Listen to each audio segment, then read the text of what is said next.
বেলাল রাদিয়াল্লাহু তাআলা আনহু কি জন্য আজান দিতে গিয়ে কান্না করেছিলেন? বেলাল রাদিয়াল্লাহু তাআলা আনহু রাসূল সাল্লাল্লাহু আলাইহি ওয়াসাল্লাম এর প্রিয় মুয়াজ্জিন।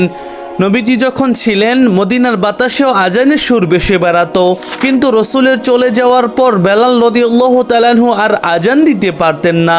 একদিন সাহাবারা তাকে অনুরোধ করলেন আজান দিতে। তিনি মিনারের উপর আজান দিতে শুরু করলেন, আল্লাহু আকবার, আল্লাহু আকবার।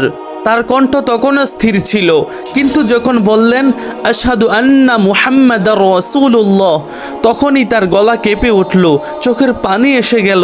তিনি আর এগুতে পারলেন না, কান্নায় ভেঙে পড়লেন। মদিনার আকাশ ভারী হয়ে উঠল, চারপাশ নিস্তব্ধ। সাহাবারা নিজেরাই চোখের পানি ধরে রাখতে পারলেন না। আজও মদিনায় গেলে মনে হয় সেই কান্না বাতাসে ভাসছে। রাসূল সাল্লাল্লাহু আলাইহি ওয়াসাল্লাম এর স্মৃতি আজও জীবন্ত।